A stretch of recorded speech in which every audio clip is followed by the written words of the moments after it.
Today we're gonna make a traditional Finnish bushcraft knife, and we're gonna start forging it out of a piece of file.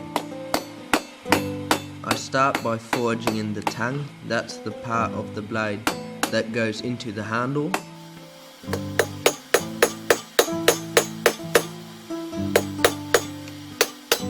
The steel becomes longer and thinner once you start hammering it, and that's what we want. Always remember to flatten the steel because it also gets thicker on the other side.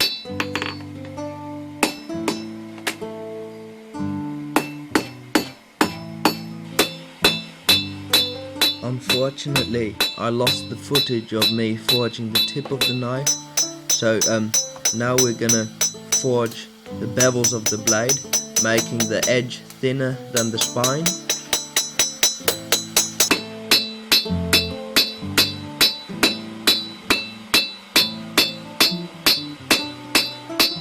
The blade will curve if you bevel it on one side, so that's why we have to straighten it, and you just do that by hammering it straight again.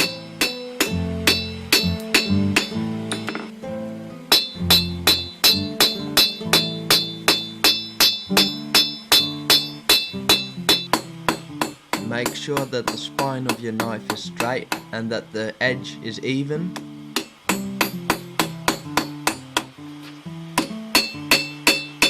Straightening the blade is important because it can't be done later, and I'm also straightening the tang. After forging, make sure it cools off in the coals, so it cools very slowly and the metal will become very soft. Now I'm shaping the profile of the blade with files. You can do this with lots of other tools and lots of other methods, but I'm just showing that it can be done with files. You don't really need very expensive machines for this step. Now I'm cleaning up the transition area between the blade and the tang. That has to be a nice 90 degrees. It is time to bevel the blade now, and I'm using my grinding machine, but you can also use files for this, but it would just take a lot longer with this step, and you need a lot of patience. The bevels have to be symmetrical, and that means that they need the same angle. This is the blade after beveling. Now it's ready for heat treatment. First I heat up a piece of scrap metal. Then I quench it into the oil to warm up the temperature of the oil.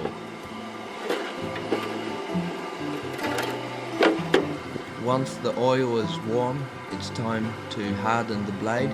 You do this by heating it up to red hot and then quenching it into the oil, and the steel will become very hard and brittle. After hardening, it's time for tempering, and it reduces the brittleness of the steel. I've cleaned off all the scale of the blade so I can see the clean metal.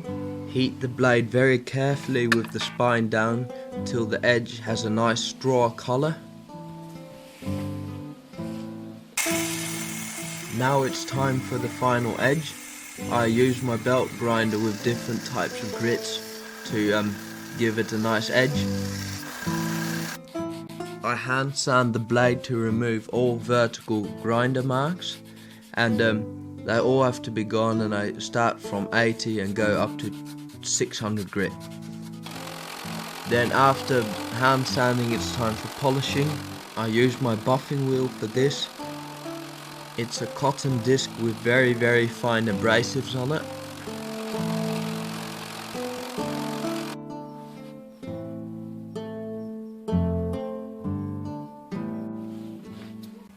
I'm using 3 materials for the handle.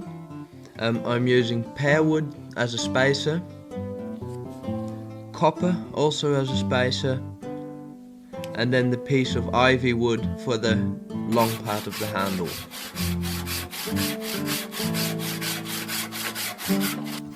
I drill 2 holes through the spacers, the same width as the tang.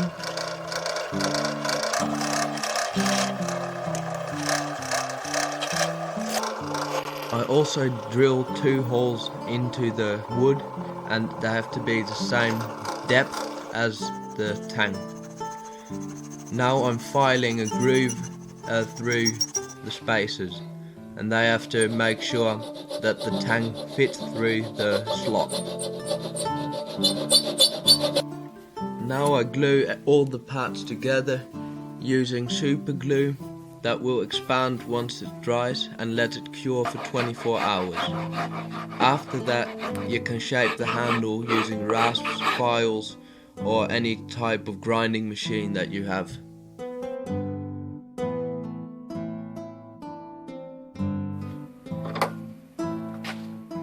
I use a handsaw to remove the big blocks of wood.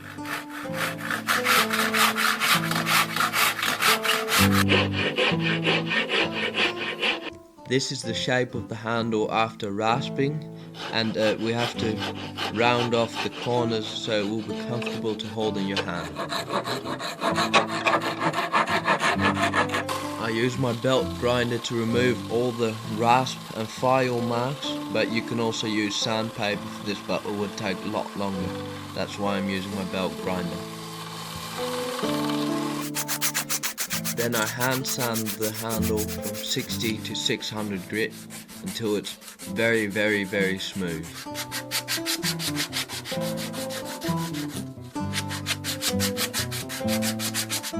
This is the finished knife. The handle looks very good and the grain of the ivy wood is very nice. If you have any suggestions how I can improve my videos, or if you have any suggestions for a next project, please leave a comment. Subscribe to my channel for more awesome videos, and please like my video.